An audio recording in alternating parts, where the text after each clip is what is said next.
Boom. All right. Good morning, everyone. Bill Barhydt here, founder and CEO at Abra, host of Money Talks. So here from beautiful Los Gatos, California. Hope you're all doing well, having a great summer. I've got a long list. The hardest part about preparing for today's show is what we won't have time to talk about. There's so much going on. I'm going to talk to you about some breaking news on the infrastructure bill. Last ditch effort there to fix things. We'll get into what's going on with Cardano, and I've got some breaking news on the Cardano front as well I'm going to talk to you about. Looks like we're hitting swing highs on Ethereum and Bitcoin. So hopefully some of you were able to buy the dip there, but you still have plenty of buy opportunities, I think, on the Bitcoin front and Ethereum front as well. Super bullish. We'll talk about that in more detail. We'll get into some interest rates. What's going on with Abra there. I'll do a couple of app demos, and we'll certainly get to answer all of your questions. So let's get to it. So let me start sharing my screen here, and we'll get into some charts. So I'm going to bring up my trusty charts that you've all seen before. Let me start with Cardano. So Cardano is actually looking incredibly bullish right now. It's right at around a little bit of resistance at the $2 range. It's right above $2 right now. So let me make this bigger here for you. So what's going on here? Well, clearly there's a bit of a buy the rumor going on because Cardano is going to be announcing today when their smart contract upgrade will happen. So Charles Hoskinson, the founder of both Cardano and one of the co-founders of Ethereum, said that he would be announcing sometime today when the smart contract upgrade for Cardano ADA would be happening. And as you can see, everybody's been pretty bullish on the news. So the other breaking news is I talked to Charles this morning, and he's agreed to come on the show, Money Talks, next week to talk to all of us about what's going on and the network upgrade and hopefully answer some of your questions. So that's going to be awesome. So we'll tee that up for next week, and hopefully that'll be the first of many guests going forward on Money Talks. Okay, so that's Cardano. And let's see. Let me talk about the infrastructure bill for a second. So you may know. Let me stop this share just for a second. So you may know that the infrastructure bill in the United States, like this 1.3 or $1.4 trillion craziness that basically is to upgrade roads and bridges, and it's just basically more money printing, right? And so the question, of course, is, well, how do you pay for that? So in their infinite wisdom, this group in Congress made up these numbers that somehow people in the crypto space in the United States don't pay their taxes on their crypto gains, and they could basically somehow backdoor $28 billion worth of incremental tax collections by changing this wording to the bill. They didn't pick on any other industry, just crypto. So of course, when this language made it in, it was this language forcing people to report the activities of others in the crypto space made it into the bill. The language was so vague, it seemed like you could basically force miners and software developers and hardware wallet developers to report on the activities of others. The problem being that they have no idea who these others are. So it's untenable to actually do this reporting. And so everyone was up in arms about this, as they should be. And when this bill made its way from the House to the Senate, there was a concerted effort on the part of some smart senators to fix this language. And everybody in our space more or less agreed that the fixes they were proposing were actually very good and reasonable. Because we all feel that, look, whether we want to pay taxes or not, if there's a tax obligation, we pay our taxes. And the fixes they put in there made sense, meaning it put the onus on exchanges, brokerages like Abra, basically the centralized parties to do the reporting, not on miners, not on hardware wallets, not on software developers, et cetera, et cetera. But for whatever reason, and there's a complicated reason why, that amendment to fix the bill did not pass. All right, it was rejected. Now it goes back to the House for what's called reconciliation. The breaking news is that there's a couple of Congress people in California, Congressman Rowe and Congresswoman Eshoo, that are trying to fix this bill now. Now, this is going to be an uphill battle. It was really difficult to get this done in the Senate in the first place. And so to have to go back to the Senate yet again for another reconciliation was probably going to be unpalatable to Pelosi and others, but they're trying. Okay. Now, this is not the end of crypto. It's not the end of the world. It's not great. And the reason it's not great is it gives regulators way too broad of a brush to interpret these new rules in any way they want. And so now that's 3 years down the road. So it'll probably be 3 to 4 years before this even impacts a company like Abra. But, you know, changes are coming. Okay, so we'll see how this plays out over the next few days. I have a feeling we're going to end up having to accept the language as is, but maybe some miracle will happen. Interestingly enough, let me go back to my screen share here. I'm going to show you part of a clip from Senator Cruz that I posted. Listen to this. It's pretty amazing. Let me see if I can get this playing here. Is the #1 barrier to blockchain adoption, according to 48% of respondents in a recent report. And they're right to be worried. The current bill widens the definition of broker, those who would have to collect information on cryptocurrency consumers and report this information to the IRS. It would force every single participant in the cryptocurrency structure to operate as a financial institution, which would mean they would have to provide consumer information to the IRS, even if they don't have access to that information. This overly broad definition of the word broker will block rapid innovation in cryptocurrencies, and it will endanger the privacy of many Americans in cryptocurrencies. This is wrong. So I applaud my colleagues for trying to find an incremental approach. Unfortunately, because the senator from Vermont objected, that incremental approach hasn't been adopted. So let's exercise a brief, shining moment of common sense. And let's recognize, if we gathered all 100 senators in this chamber and asked them to stand up and articulate 2 sentences defining what in the hell a cryptocurrency is, that you would not get greater than 5 who could answer that question.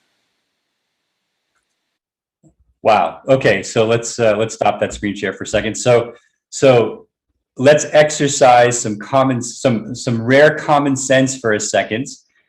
Then he goes on to say, I don't think there are 5 people in Congress who could actually define what the hell a cryptocurrency is. I never thought I would hear a senator use language like that. And Ted Cruz, of all people, who I'll admit I was never a huge fan, but a rare bout of common sense from Senator Cruz. Now, I'd love to actually get Senator Cruz on here at some point to talk to all of us about this. And the other thing I'll mention, part of the stuff I ended up not covering today, is a whole bunch of new news coming out of Wyoming as a state that's trying to lead the charge in cleaning up some regulation and becoming a crypto-friendly state. We'll try to get to that next week.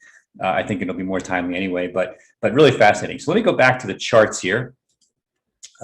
So we will continue to cover the infrastructure bill as it's happening real time, and you know, hopefully more people will get in line with Senator Cruz and you know, his commentary. Okay, so so let's see.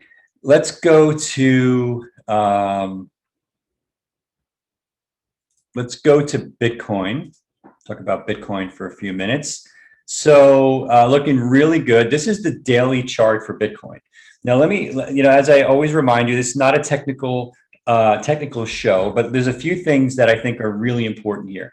What I was really worried about was getting back above, you see where my mouse is here. I'm on this May 19th really kind of capitulation where we fell 14% after multiple dips of 6 and 13%. So basically, you know, completing that kind of 50% drop.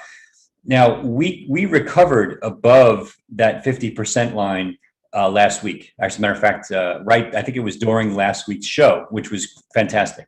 And since then, we've actually recovered up to right at the top of the May 17th dip, which put us right below this consolidation channel we were in from early February to basically mid-May. So if we can get back into that consolidation channel, which looks pretty much like we're a couple of days potentially away from being there. If we can break through, let's say to 48K, we'll be basically at the bottom of that consolidation channel. That would be extremely bullish. Okay. We've already broken through the first resistance down here, which was at like 42K, 42.5 to get us above that May 19th low. And if we can get back above that kind of 47.5 to 48 number and get back in that original consolidation channel, then I think we test the highs this year and could even see 100K Bitcoin, which is what I was calling for earlier, by the end of this year. Okay, so one step at a time. The volume has come down a little bit this week, so that's a little worrying to me. Still not seeing as much trading volume as I'd like to see. But there's a few interesting things happening. So a couple of things. One, we're still seeing a supply shock on the exchanges. I was reading Will Clemente's update this morning, and he explained that we're still seeing a supply shock. What that means is I think he mentioned something like 100,000 Bitcoin on a net basis leaving the exchanges. It's a huge number, right? So if I got the number right. And that basically is extremely bullish for Bitcoin. The less Bitcoin is on the exchanges, the less Bitcoin there is to sell, and the less Bitcoin there is to trade out of, and hence the phrase supply shock. So there's a bunch of stats that he laid out, but that's probably the one that's the most bullish to me. And of course, we're grateful at Abra because we've been the benefit of some of that Bitcoin leaving the exchanges and going into Abra Earn, for example, to earn yield on your Bitcoin. So things are looking pretty bullish there. All right, let me talk now about Ethereum. Let's see. So we'll go to Ethereum. Ethereum right now on the daily is right at 3220, which is pretty much the swing high for the recovery. We broke out of the consolidation channel on the downside. Let's see, about a week ago as well. Right about the same time as Bitcoin. So they're moving in lockstep more or less. But Ethereum seems to be outpacing Bitcoin right now and is certainly looking even stronger than Bitcoin. So it looks to me like we could get back to a 4K on a couple of big moves fairly quickly, meaning certainly in August and September, which I think would set us up for, an easily like a run for 10K this year, which would be astounding. Okay. But again, not terribly surprising just given the setup. So the upgrade for Ethereum has gone really well, the 1559 in particular that we talked about last week. And we've actually seen Ethereum in kind of a deflationary state for the first time. What does a deflationary state mean? That means that Ethereum is actually being taken out of circulation and burned via this new mining process that we talked about, where we have the base rate and the tip. And with the base rate being burned at a high rate, it looks like Ethereum, at least temporarily, truly became a deflationary asset for the first time. And meaning if there's simply less Ethereum in existence, the Ethereum that's left will be more valuable, right? And so that's the idea of turning Ethereum into a deflationary asset. And so far, the upgrade seems to be working, right? I've seen block sizes fluctuate, which was the intent, fluctuation in mining fees. Now, because the price has gone up significantly, we went from 1,800 to 3,200. Obviously there's been a lot of on-chain volume the last few weeks, last couple of weeks in particular, and that has caused the gas fees still to be very high, even with this upgrade. But keep in mind, if it were not for this upgrade, the fees probably would have been even higher than what they are now. Okay, so I'm feeling as bullish as ever on Ethereum. Okay, so keep the questions coming. I know we have a bunch of questions here. I have not had a chance to process them yet, but we will definitely get to them. Let me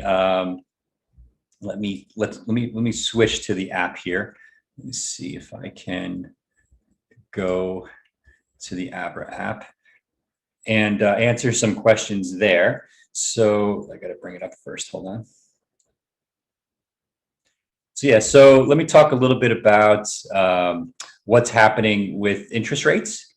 And let's see, I got to cancel this, do a new share. share the Abra app. There we go. Boom. All right. So let me bring up my demo app here. And actually, that's not the one I want. Sorry for that. I'm going to bring up our demo app here. There we go. And we will talk a little bit about interest rates. So let's see, how are we doing? We've still got 3.15% on Bitcoin, 4.5% on Ethereum, 8% still on dollar stablecoins. Fantastic. Bitcoin Cash 2%, Litecoin paying 3.25%, and Lumen's 4%. So I still think that Abra has what I consider to be the safest rates in the business. What do I mean by safest rates? So this is all related to this idea of how does Abra pay the yield in the first place? Okay, so what's happening in the background? So to generate this yield, Abra is effectively lending money the same way that a bank would. Okay, right? You make deposits at a bank, the bank lends that money out. In a savings account, you get a certain amount of interest. Now, the bank actually keeps the vast majority of that interest that they pay you. The difference, of course, with Abra Earn is that you keep the majority of the interest that you earn. Okay, and Abra earns a small piece of that, and that's the way it should be. All right, so we're actually lending that crypto that you're depositing to other lenders who provide collateral to Abra, and sometimes we use DeFi-based lending to generate that yield.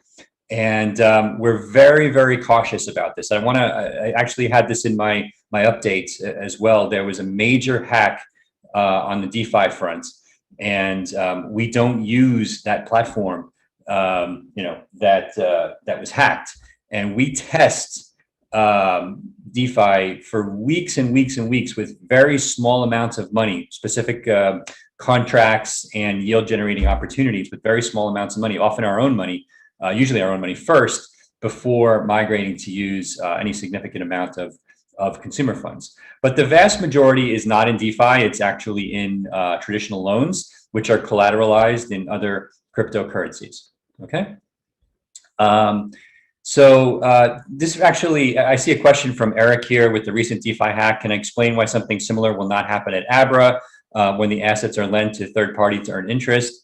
So as I just said, most of the people losing money in these DeFi hacks are simply chasing yield. They don't know how to test. They don't know how to audit code. They're simply going where the rates are highest. So if they see like some crazy 75% return, they'll just chase it. That's crazy. Okay. That is not a responsible, safe way to earn yield for your clients. Okay. So what we do is we audit code, we test in small amounts, we scale up slowly.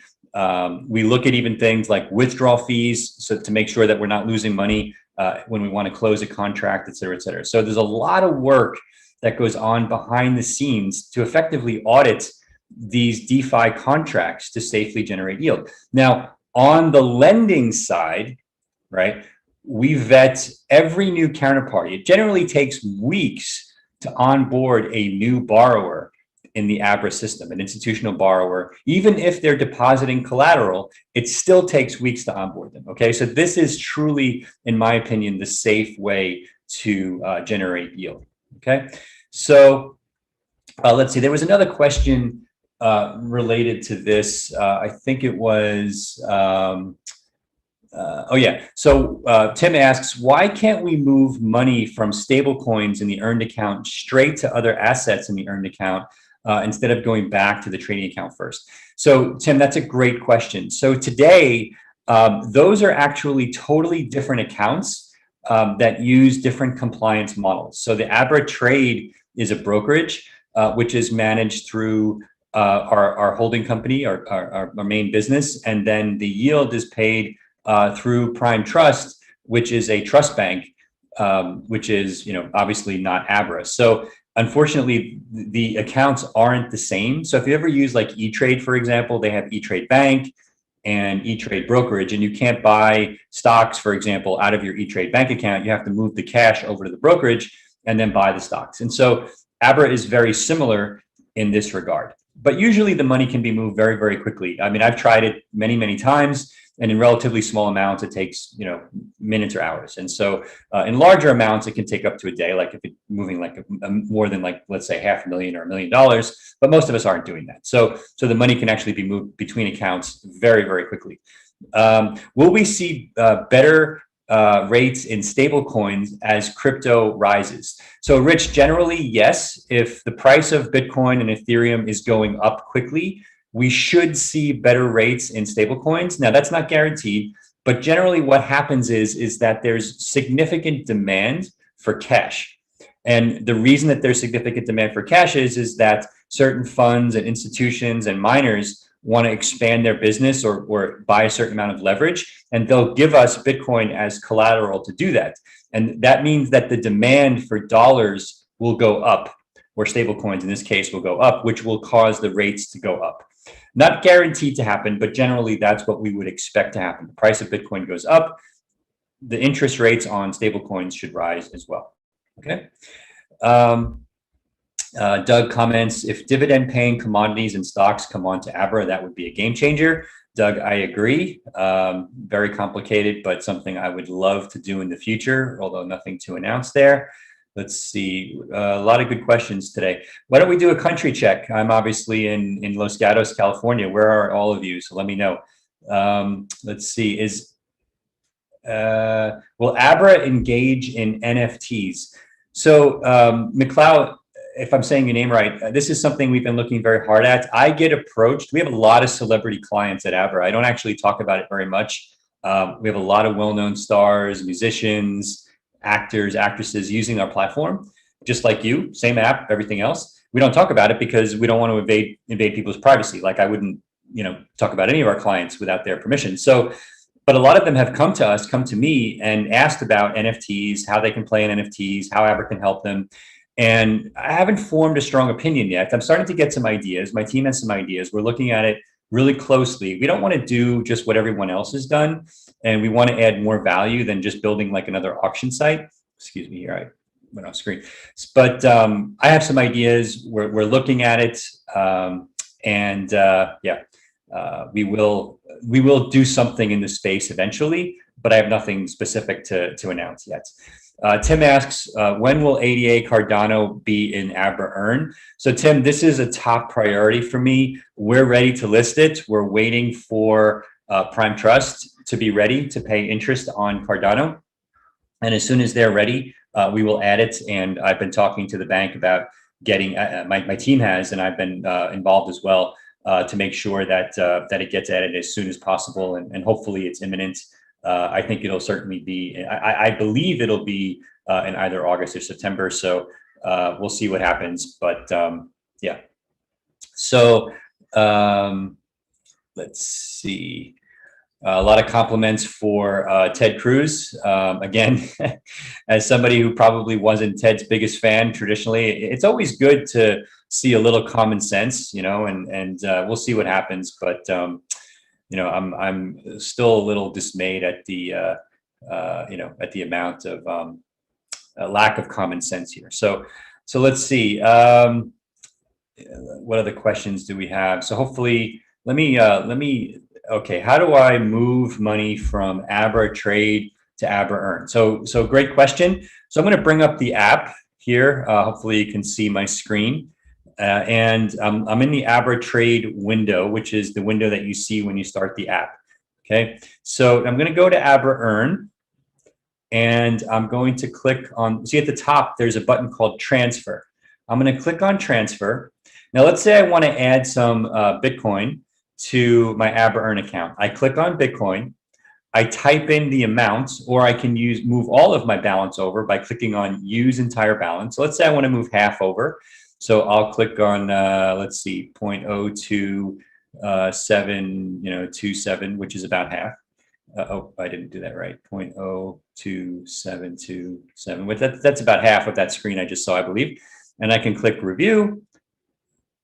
And I press confirm, and that money is automatically moved over to my Abra Earn balance. Okay, so I'm not going to confirm that, so I can do a demo here. It's that simple. Now, if I want to move money back from Abra Earn, or move Bitcoin back from Abra Earn to my trading account, as I think it was Tim that asked before, see at the top, there's a withdraw button. So I press withdraw, and I would press interest earning BTC, and I can type in 0.02, let's see, 0.02727, something like that. And I can move the Bitcoin back that I just transferred into Abra Earn.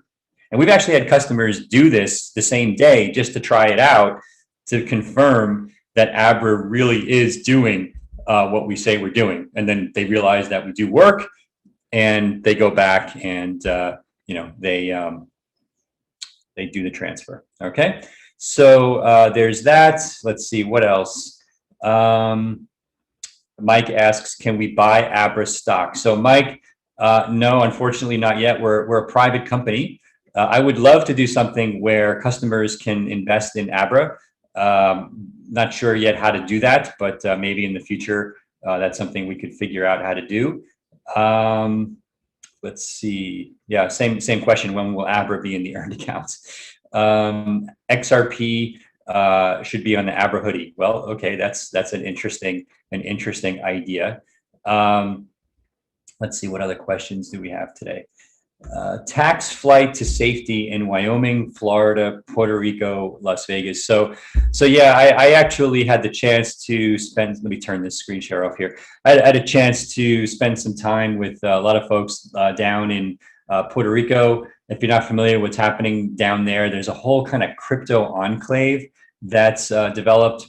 There's no state taxes on capital gains, but there's also no federal taxes on capital gains. So it's the only place that's a U.S. state or territory where you can effectively live tax-free.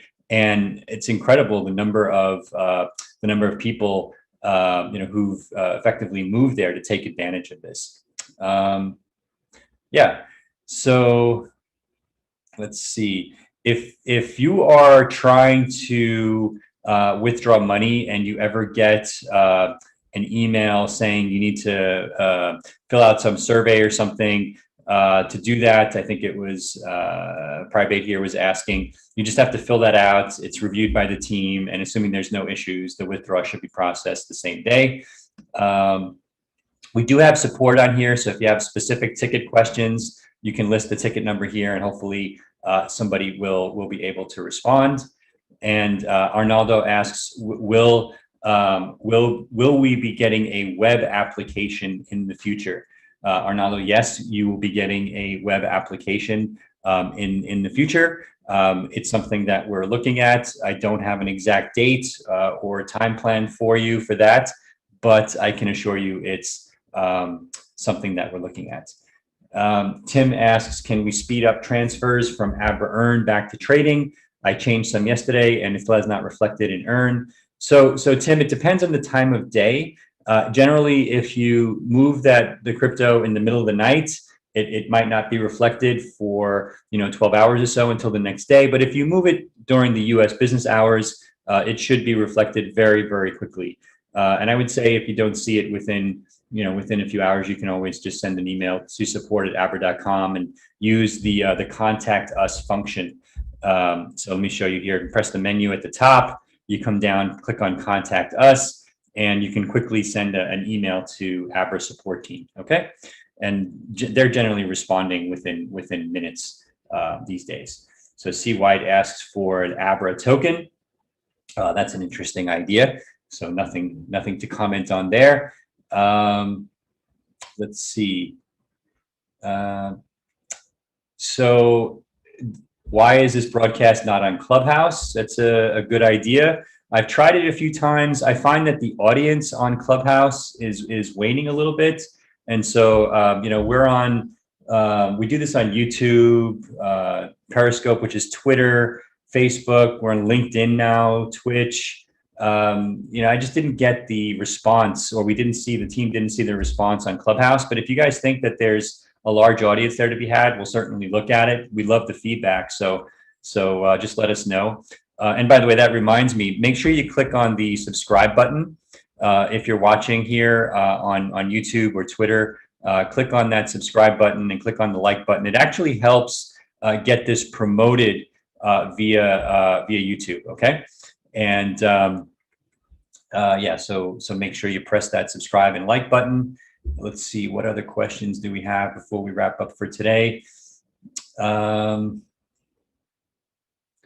Yeah, so just rest assured on a lot of questions on withdrawals from Abra Earn.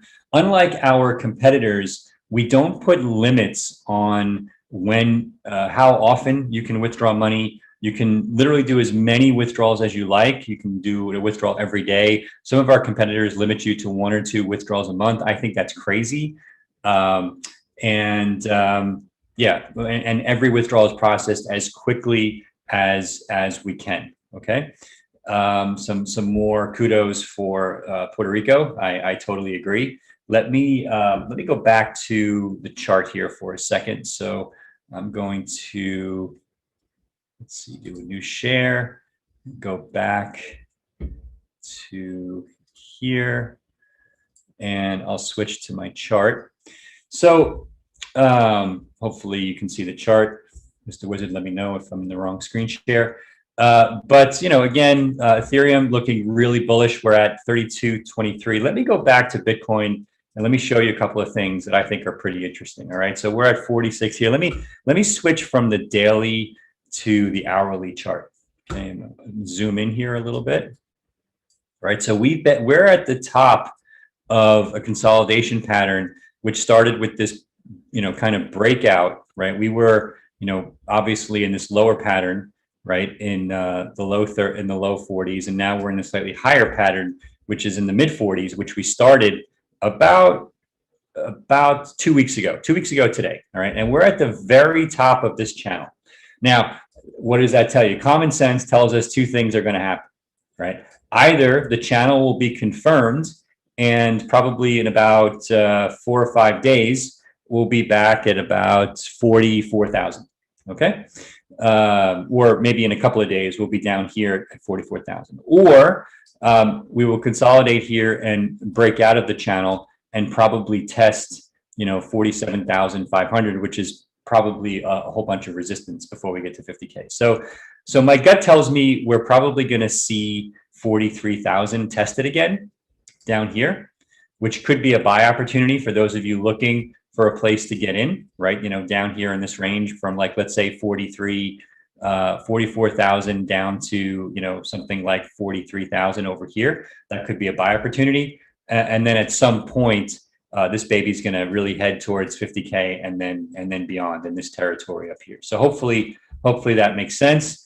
And then on the Ethereum side, let's see. So again, actually looking more bullish, I have to say, than Bitcoin right now, right? So let me start off with the 4 hour, and then I'll go back to the 1 hour. Let me zoom out a little bit here. So even on the 4 hour, right, we keep making higher lows, higher low, higher low, higher low, higher low, and so here, right, we made a higher high here on the 11th.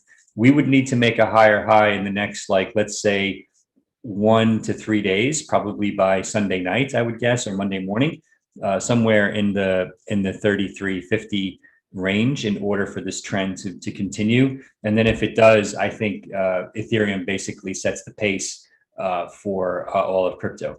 Now, we talked about Cardano. There are a bunch of others that are looking pretty bullish right now. Let's talk about Chainlink, right? So basically, we had a swing, we had a low down here at about 13 in late July. And as of this morning, we're at about 26. So 100% gain in Link over the last month or so, which is awesome. It's what we love to see. So let me zoom out to here on the daily so you can see what's happened. So the recovery on Link has been fantastic, and it's back in the consolidation pattern, or in the middle of where it was for that consolidation pattern in May. So if Link breaks above, let's say 32 on an Ethereum breakout, I think we could see new highs. And I'm seeing some interesting announcements on adoption of Link right now.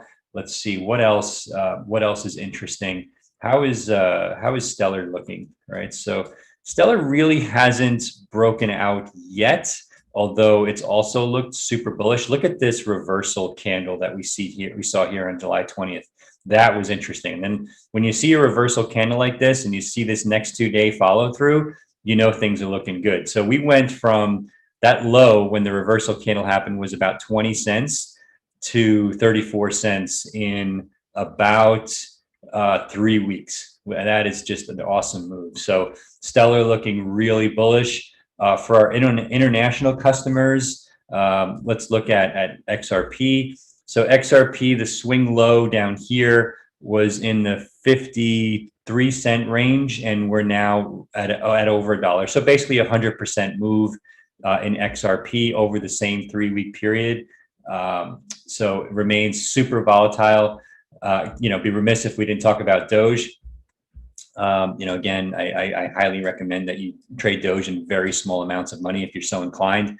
I think you can see literally 30, 40, 50% moves to the downside or the upside in a very short time frame. So trade this one with caution, but the swing low, again, even though it was a red candle on the 20th, we had a bit of a reversal where we went from 17 cents up to about 27 cents, and not as big a move as some of the others, which is interesting, right? Because, Doge volume had been leading the way, crazy enough, for a lot of exchanges in the first half of the year. And so the volume on Doge has really been muted since basically, let's say, late May, right? It really hasn't picked up again. You can see here at the bottom of the screen, this is relative volume, and the volume has been very low. Whereas if I scroll over here to the left, you can see the volume on Doge in April and May was crazy high, right? We saw record volumes there. A lot of that volume for us has moved to Cardano. I can tell you we're seeing some really interesting volume on Cardano right now, okay, which is ADA. Litecoin, similar story, swing low, the bottom here in July 20th of around 106. And right now, looks like we're up about 70% from that low, okay, which is outpacing obviously both Bitcoin as well as Ethereum. So it's when Bitcoin goes up, Litecoin seems to go up a little bit more in the early days, and we're certainly in the middle of an alt run right now. So that's really interesting. Let's see, what else should I look at? Do I have any requests for anything specific? Let me go back to the questions here. Let's see.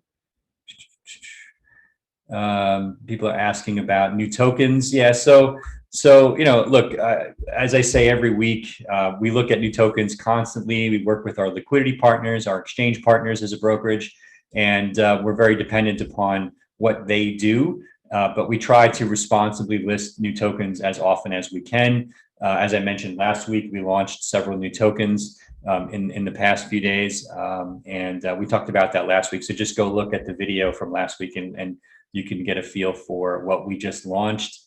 And so all right, let me turn off this screen share before we wrap up. So great questions here as always. Let me see what else is on tap here for questions. Let's see. What about Endor? So yeah, I've looked at Endor in the past. I don't really have a strong feeling on it. It's not a token that I track or a project that I track actively. But we would love, I don't think we have Endor on here yet. I know we've looked at it, but we do. EDR is on Abra. So if you look at EDR, let me go back to the chart for a second. I won't share the screen. I'll just look at the price here if I can find it. I probably can't find it. I don't even know if it's on here, but oh yeah, there it is. So Endor, what's been happening there? Let me see. Yeah, it's really hasn't done anything for quite a while. So not something that I actively track, but that's okay. Digibyte. So obviously, we list Digibyte. We're big supporters of Digibyte. It's got a huge volume in Abra and has since we launched it. I haven't looked at the price. Let me go back. So Digibyte's also had a nice run. I can actually share the screen here and show you, since I know we have a lot of Digibyte holders. Let me bring this up, share the screen. So hopefully you'll be able to see that. So Digibyte actually is having a fantastic run today. It's up about 18%. let me zoom in here so you can see this. So that swing low on the 20th of July was right at about 3.3 pennies, and now it's at about 7. So actually more than 100% run over the last 3 weeks. I would say this looks like a really strong buy right now from a technical perspective. I haven't dug in, but the chart on the daily on Digibyte looks really strong. Let me go to the weekly here and see what the breakout looks like. Yeah, look at that breakout. So the current week chart shows a 36% breakout on Digibyte, which is really bullish. So you got a lot of room to recover here as well. So things are looking pretty good for Digibyte. Let me stop this share. All right, so I'm going to take 1 or 2 more questions and then wrap it up for the day. People are asking about international deposits. Let me talk about that for a second. This is something we've spent a lot of time on for Abra. We have deposit capabilities in different parts of Southeast Asia, different parts of Central America, Middle East, India. And if you're using the app in those countries, you will see deposit capabilities specific to your market. And so if I bring up my app demo here, let me see if it's running. I may have stopped it. Give me 1 second. So if I bring up my app here in the US, I'll see kind of US specific application deposit capabilities, right? So let me see, let me bring that up. And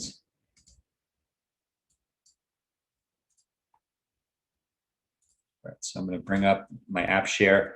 Sorry there, Colin. I don't know if you can get that up relatively quickly. So if I go back into the Abra app, right, I can go back to the home screen here and I click on add money. Now, what I'm going to see is ACH, and those of you in the US, ACH is the ability to just type in your login password and pull the money directly out of your bank account. Abra doesn't store the login and password. It goes directly to the bank. And we don't even see it, as a matter of fact. It's all encrypted.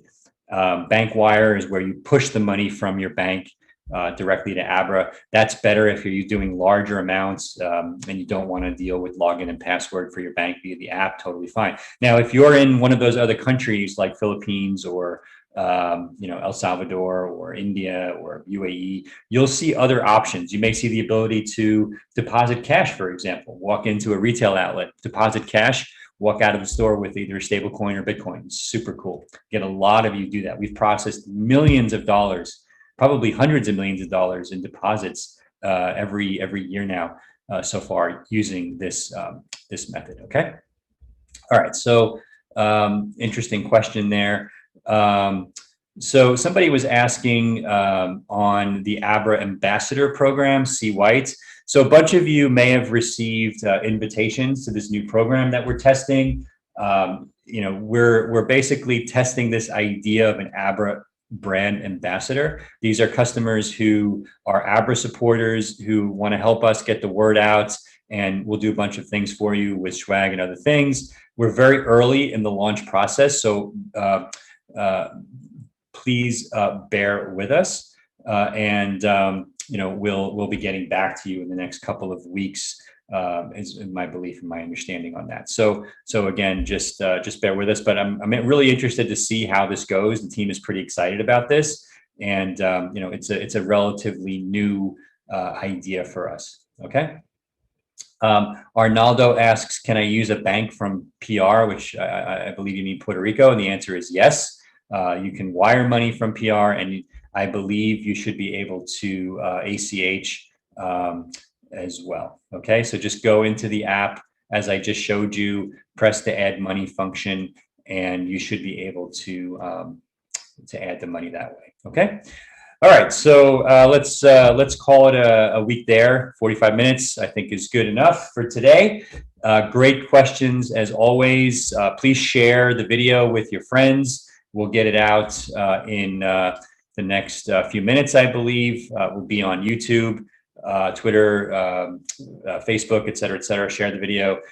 We want to keep doing this. Next week, we're going to have Charles Hoskinson on the show. I'm also going to bring some folks from my team the exec team at Abra on in the next couple of weeks. I'm getting some feedback that you want to hear from others. I think that's great, not just from me. And so we're going to have them on to talk about, how Abra works behind the curtains, their roles, how we're scaling Abra, the kind of jobs we're hiring for right now, the positions. We're in crazy scaling mode. The amount of deposits coming in has been fantastic.